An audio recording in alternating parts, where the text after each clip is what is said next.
All right, good morning, everybody. Sorry, guys, that was all I had. I tried to warm them up for you. All right, welcome to the second of our breakout sessions. This session will be on the courage to teach, how to keep showing up in ways that matter. Now, I'm going to let the panelists and the presenters introduce themselves, and they have a fairly tight swapping schedule here, so I'm going to let them get started on that in just a minute. A couple of logistical things. Don't forget, first off, please turn off your phone, the ringer on your phone. We are recording this, and we're trying to keep down external noises. Second thing after this is lunch, and that will be over at the TSC. And supposedly there's something on our tag that shows us whether you get to eat or not. I don't know. So keeping all of that in mind, I will now turn this over to our presenters. Marlene? Thank you. Hi, thanks for being here today. We're excited to join you. I'm Marlene Graf, and I am a panel member with Rose, Lance, Christian, and Alyssa, and they'll introduce themselves as they come up.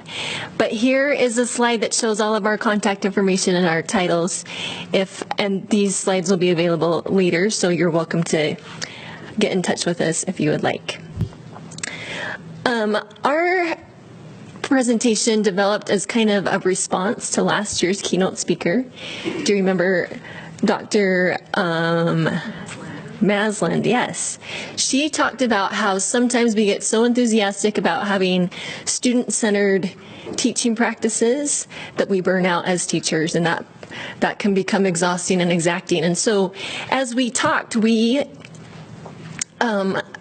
saw kind of three themes emerge between the five of us.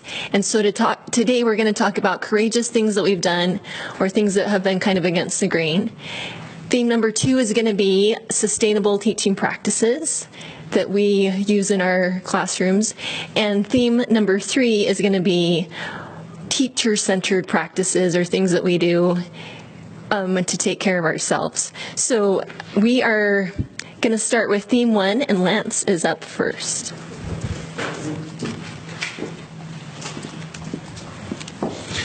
Okay, so a couple of things that I feel like I've done that are sort of courageous is I actually lecture in class.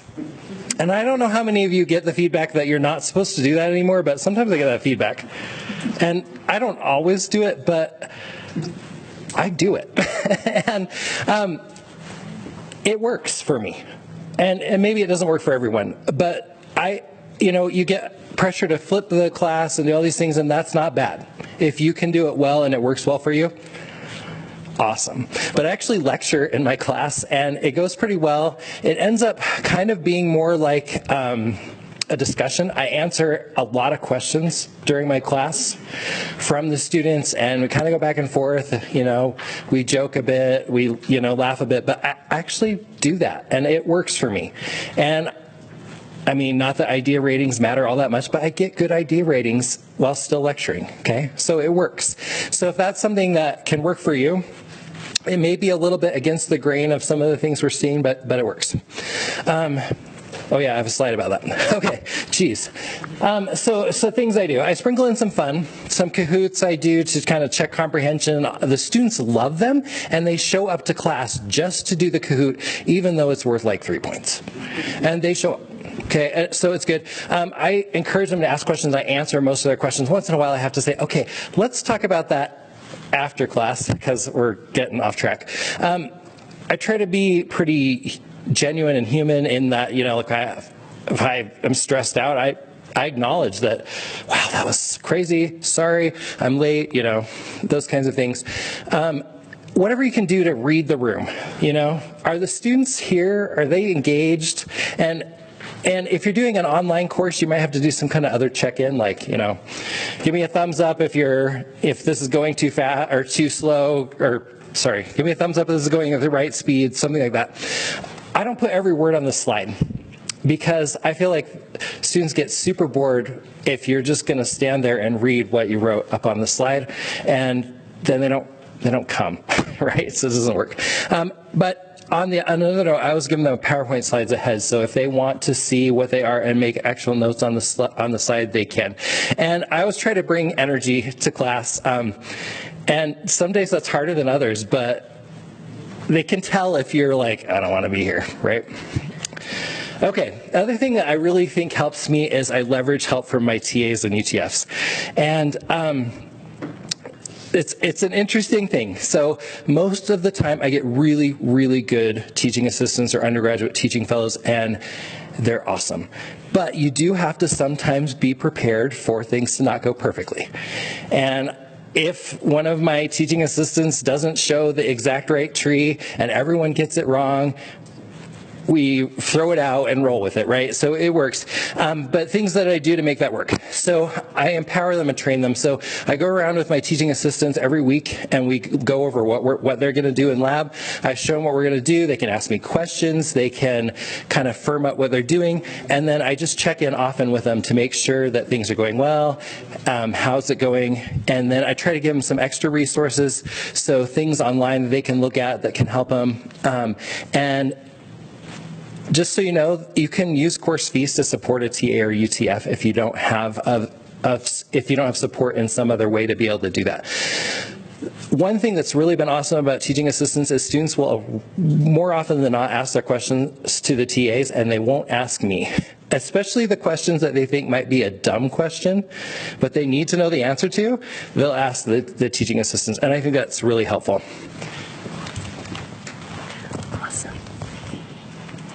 All right. When I was first hired as a faculty member, a senior colleague pulled me aside one day and she said, Marlene, I have some advice for you. You're going to be teaching big classes. My advice is to be tough and stay tough. And she said, otherwise, if you start out too nice, students will walk all over you, and you'll just have chaos. And so for a long time, I felt like if you give an inch, they'll take a mile, right? Or if I let up at all on a policy, or if I didn't hold them to deadlines, that like it would just kind of all unravel. As I look back, I think that was a good advice for that point in my teaching career, because I was young and naive and inexperienced, and I was a people pleaser. But over time, that advice isn't very useful anymore, because I've learned that sometimes if you do give a lot of times students will step up, or they'll do more than they would otherwise, and sometimes a second chance really inspires them to do better. And so now I'm a little more willing to give. And one thing I used to think is I can't be a fair teacher if not everything's equal. Like I have to do everything the same way for all students. Now I realize that there's a difference between equality and equity. And I've also discovered that you can be generous and fair at the same time. And sometimes it just takes a little bit of thinking. So here are things I say now, things like, I'm so glad you told me that, or I'll get back to you, or let me think about that for a little bit, and I'll get back to you tomorrow, or what do you think? When I don't know something, I'm more willing to say that instead of being the person who has all the answers. Tell me more has been a helpful phrase that I learned from Alyssa, actually. And I made a mistake. And when I own a mistake and students see that I own it and that I'm willing to fix it, I feel like that has given me a lot of credibility. I remember standing in the B&R auditorium classroom on the day of a final exam, back when we gave written exams in class, and I had a staff assistant help me copy all the final exams, and they were supposed to be double-sided, and she only did single-sided, and so half of the questions were missing. And I remember standing there in the classroom and saying, well, ultimately this was my fault, and let's figure something out. in a way that doesn't penalize you as a student because this was my mistake. And so anyway, I've found that being like working with students instead of against them really has big dividends in the end. So yeah, this is what kind of my mantra now. We're all students and we're all teachers. Some of my best ideas have come from student feedback or collaborating with colleagues. Okay, so the courageous move that I made was going from a flipped classroom back to traditional, kind of like Lance said. So when I took over my courses about 4 years ago, I think within our department, or maybe the university, it was really popular to be in a flipped model.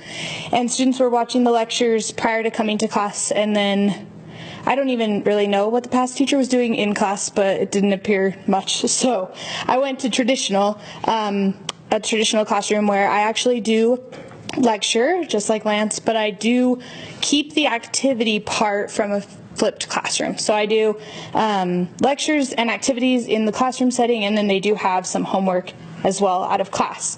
So that kind of leads to our next theme, which is strategies for sustainable teaching, and I kind of lead here as well.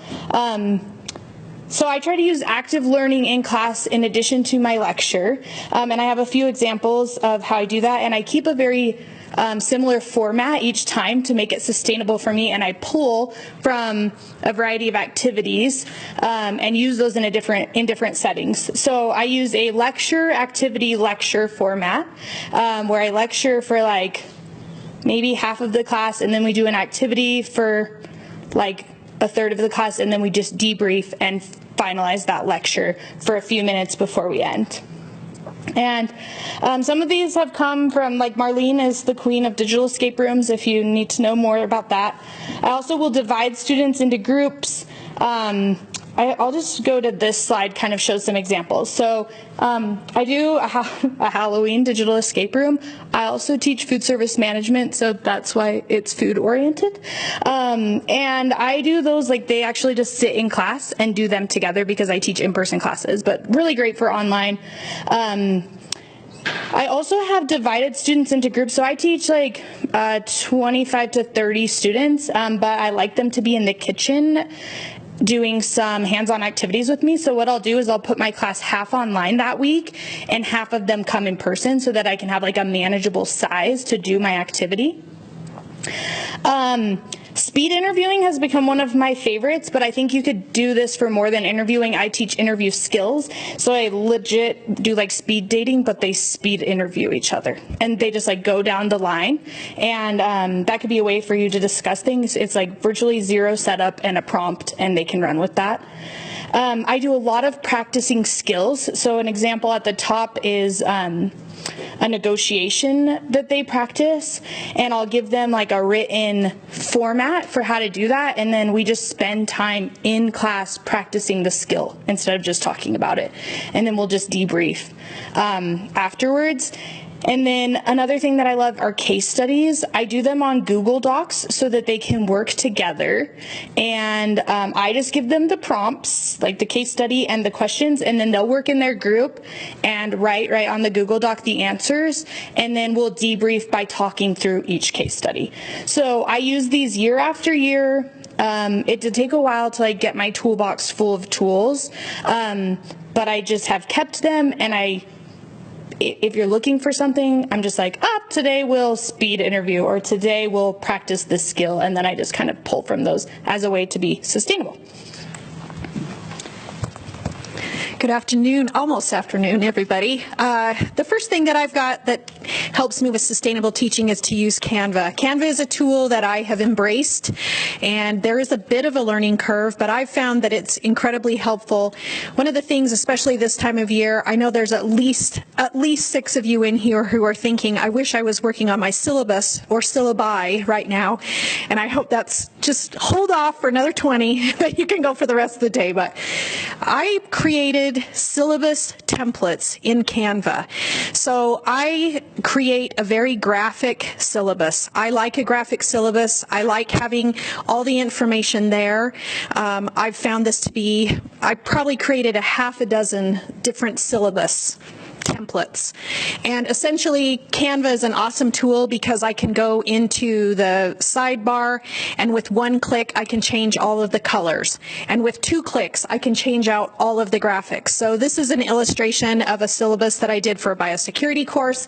I'm going to switch this out for biosecurity 2 in the spring. I'm going to swap those graphics. I'm going to change the color tone to green, and it's going to be done in 20 minutes, right? So if you're struggling to put a bunch of different syllabi together and to keep those current and fresh, particularly in programs where you're going to see the same students over and over and over again, it makes them feel like you have dedicated time without you actually dedicating time to creating new syllabus. I'll put this out there. If any of you would like to have a template to start with, I'm happy to share some of my Canvas syllabi.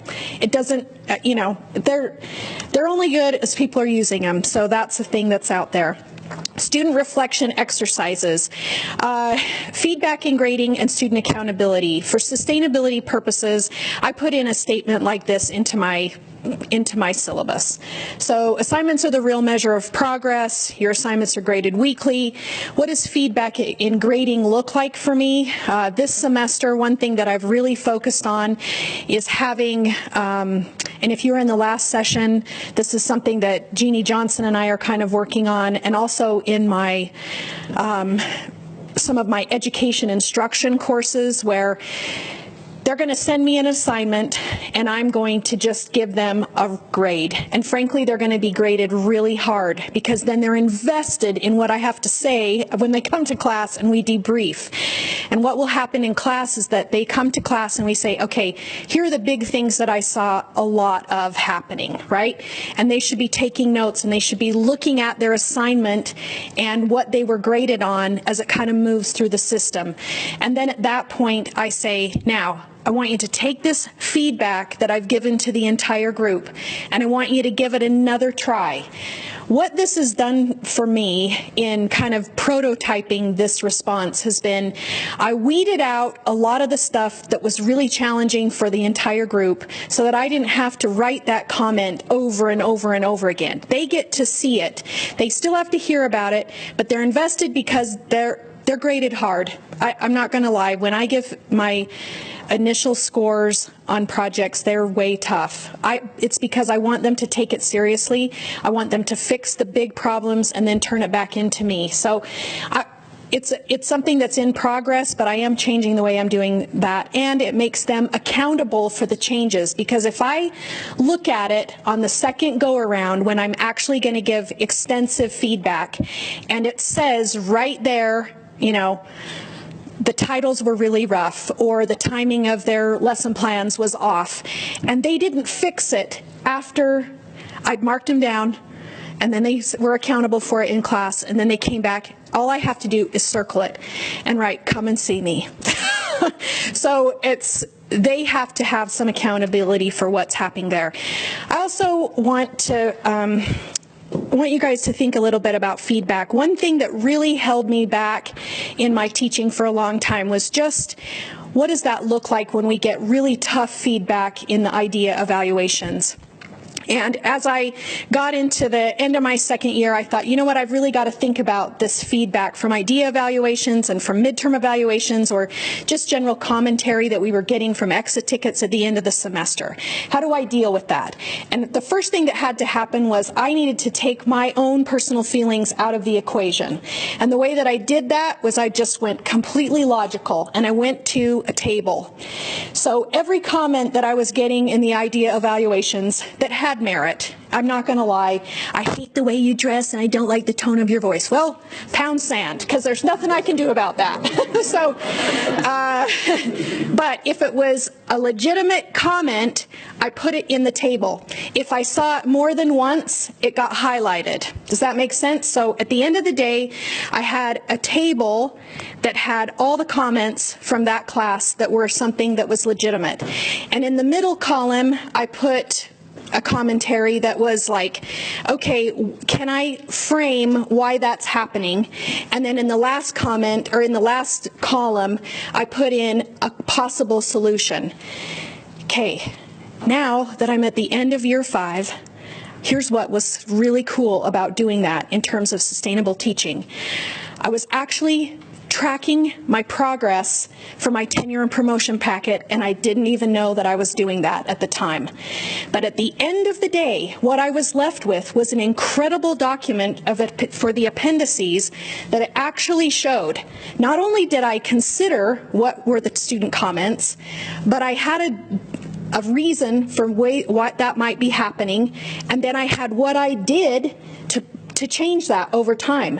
So if that change wasn't working, the next semester I moved that into the middle column and said, this is what I did last semester, it didn't work, and here's what I'm going to try now, right? And after 3 tries, if that was a fail and I could not fix that problem, that assignment had to go. And I had to take my personal feelings about that out of the equation. It completely reframed how I dealt with feedback, negative feedback, and really made me internalize what were the consequences for that. But it also left me with really cool stuff like this for a tenure and promotion packet, and that is something we all have to take seriously, but it enables you to, well, this one was about student authors, but at the end of the day, you can use a tool like Visme, visme.com. You can make beautiful charts and graphs that show the percentages of your work, right? The percentage of the comments that came in with this, and this is the percentage of the ways that that was dealt with. And I was able to say something like, I have seen a 60% improvement in student understanding of assignments, blah, blah, blah, blah, blah, because I actually could show that I'd tracked that stuff over time. So that's just one way, and this is an actual example of what that looked like. So here's the instruction, innovation or progress. I'll just do the first one. I was getting a lot of pushback about the length of my lectures. I tend to be a little bit chatty and a little bit long-winded. So I went to micro lecture, I put in there, they were requesting micro lectures. They were requesting screencast software technology and improvement there. There's what I did, and there's what the impact was. Anyway, you can see that that's how that goes.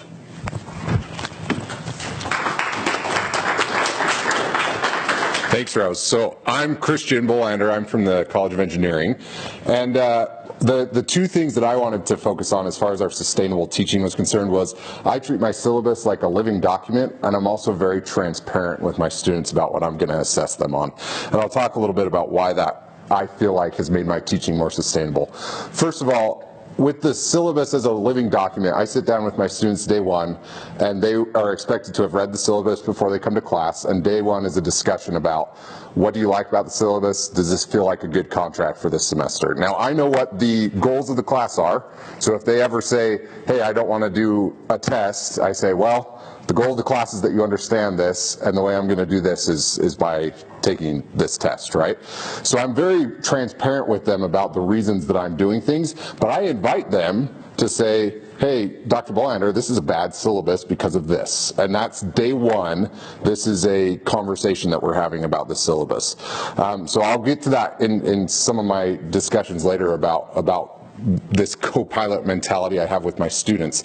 But I allow us to change the syllabus throughout the course, but if it is in the syllabus, we're held to that standard, right? And I make sure that I have a clear perspective about what my students are going to get out of that class, and we're not going to deviate from that, right? Because we're required to get there. I can't lower the bar, but how we get to the bar is something that we can change every single class. And that sounds like it's not very sustainable, but what it allows me to do sometimes is say, I tried this thing to help you guys and it's not working and it's burning me out, and I think I could do it better by doing this. Are you guys okay if we change the syllabus to do that? And a lot of times it's, yeah, sure, that's a net win for us. We're still meeting the objectives. But now an example this last semester, I tried moving my office hours to a time that was more convenient for my students, which was late in the evening. I have a young family. That didn't end up working. And so halfway through the semester, I said, guys, this really isn't working for me. Can we modify these office hours to be a little bit different? And they said, well, it actually wasn't working for us very well either, so let's change stuff. And so that's allowed me to be more sustainable, but also to show up for my students. The other thing I'll just touch on quickly is those transparent assessments. So, my motto is it's a lot of work to keep my assessments secret, to make sure that I'm not, giving away too much in lecture or anything like that. So I just basically tell my students what they're going to get assessed on, because from my opinion, that's not something that needs to be hidden from my students. So what I've noticed is that by being more transparent about, this is all of the possible questions you could get asked on your exam. So if you know these questions, you're good to go. What I've noticed is it actually makes a whole lot less work for me, because I'm not having to pigeon foot around things and tiptoe around what I'm going to be assessing. I can focus on the assessment in the class. This is what you have to be required to do. And I recognize that doesn't work for everyone, especially when you're doing kind of performance style assessments. You might need to be able to spur of the moment, be able to react to something. But at least in engineering, I care, can you see this problem and work your way through it? And so I tell them, these are exactly what you're going to be asked and how you're going to go about doing those things. So that's the transparent assessment. Marlene. It's amazing how often that's still a surprise to students. Yeah. I'll say to them during lecture, doesn't this sound like something you get tested on? Yes. Yeah, it does. Yes. Yep. Still a surprise. But yes, I agree. One thing that has helped me is just having some sort of repeatable pattern. And in my classes, that often looks like units are really similar, but that could also mean like you start each class period in a certain way or you end each class period in a certain way. As long as there's some familiar element throughout the semester, then I feel like that helps students feel a little more secure and stable and confident. And for me, if I have a template, then I just have to plug stuff in. And so, like in this example, you can see that every unit has the same number of quizzes, the same number of assignments and projects. And they're like, all assignments are worth the same number of points and all exams are worth the same number of points. And they're all set up to take about the same amount of time so that students kind of know what to plan on. And I've also found that when that's clear from the beginning, they're more inclined to actually start instead of put it off or procrastinate. And then also there's fewer questions throughout the semester. Like once we've been through Unit 1, they know the pattern, and then I don't have a lot of questions after that. So another tool that I have started using in recent years is Delphinium. Delphinium is a tool that was developed by a professor here in Utah, and it's something you can add on Canvas. The city office does trainings on Delphinium, so I won't get into the nuts and bolts of it. But basically, it allows you to send a personalized email to a big group of students. So I tend to teach high enrollment courses. My average enrollment is 100 students. And I like how Canvas allows you to send emails to students who are still missing an assignment or who have turned something in and they've got a certain score. But this allows me to plug in a first name field, and I can sort students to see who's green, who has an A or B in the class right now, and who's doing well. then it also tells me who's yellow, like in the C range, and then red are students who are struggling or who have like kind of dropped off, or like their pattern has changed.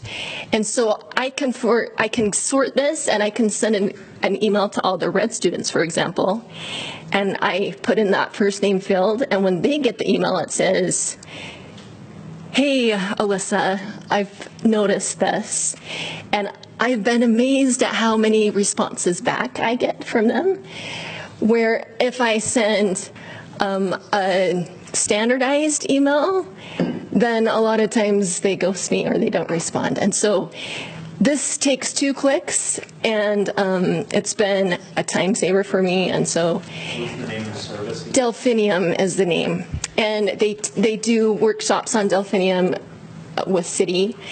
And honestly, I don't use Delphinium for much of anything else. Like, it gives students a different interface to see modules, and like some of them like it, some of them don't use it at all. But for me, I like this piece of it, and so that's why I added it in. All right, let's see. Theme 3 is teacher-centered practices and Christians up next. Okay, I touched on this earlier, but I really try to have a co-pilot mindset when I'm dealing with my students and when I'm teaching courses. I think the reason this helps me is I'm still young, and I have been just so worried since I started teaching that I was going to lose credibility with my students for one reason or another, right? And that was crippling to me in making a lot of decisions. And so rather than going to class and feeling like I had to be this PhD with authority, I now go to class and say, hey, we're in this together. I don't know the answers to all the questions that you're going to ask. I don't know, but I've done my due diligence, and I'm here to help you. I'm certain I can do that. And so I think if we can adopt a little bit more of a co-pilot mindset, that can take some of the stress off of what we're doing, rather than feeling like we have to stand on this pedestal, or at least that's helped me. I also mentioned this, redrawing boundaries. There have been times during the semester when I've had to redraw some boundaries for my students. I love what Dr. Masland said last year about boundaries are a way that I can love you better, right? They set boundaries, even though, you know, we have different levels of comfort with that wording, right? It allows me to interact with you in a more healthy way. And so I will, halfway through the semester, even though I'm constantly have that devil on my shoulder saying, hey, this is going to make you lose credibility because you're changing things, I will say, hey, this just really isn't working for me, guys. Can we try a different way? And that's helped me as a young faculty member to be able to navigate a lot of those struggles. Very quickly, 2 things that really made a big difference for me. The first one I stole from Jen Gruey. She was a big proponent of using Calendly to do all of her scheduling. I put a Calendly link. You can see it here on my syllabus. I tell students, well, at the beginning of the semester, before the semester even starts, in fact, even now, I've already scheduled out in my Outlook calendar. I use Outlook exclusively. If you use something else, I don't know how to help you. I only can do so much. But in Outlook, I go through, I put in when my classes are going to be taught, I put in when I will see students, I put in just big swaths of time when I don't want to see anyone because I've got to get stuff done. So I block out time, but I tell my students that link right there, if they go to that, they can see the hours when I'm going to be available. They get allotted in a 30-minute increment. So if Lance is my student, Dr. Stott, I apologize. We've known each other a while, but if he wants to meet with me, I say, great, go to my link, find a spot. If you need more than 30 minutes, you're going to have to find a spot where you can schedule 2 appointments back to back.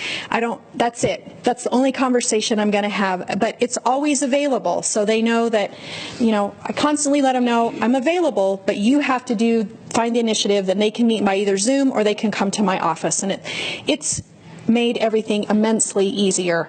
The second thing is just I have a human first statement in just accounting for all the things. Like Marlene said, when I was a younger faculty member, I worried a lot more about being strict and how am I going to do this. This is my version of exactly what Marlene was doing. I just include this statement that says, look, if something's come up, I would rather have you turn in a quality assignment than just turn in trash that's going to waste your time. I do consistently say to my students, don't waste my time, don't waste your time. If you've got some issue that's come up, let's just have an adult conversation about this. And it's been a game changer, especially for my grad students who, for whatever reason, they're very hesitant. Doc students, master students, they're very hesitant to tell you that they are living real lives, even though if anyone understands that, it's this audience. So for them to be able to say, you know what, it's not done. This paper's not done. The sourcing is not right. I need another week. Great. Thank you for not wasting my time. And that's all that this is about.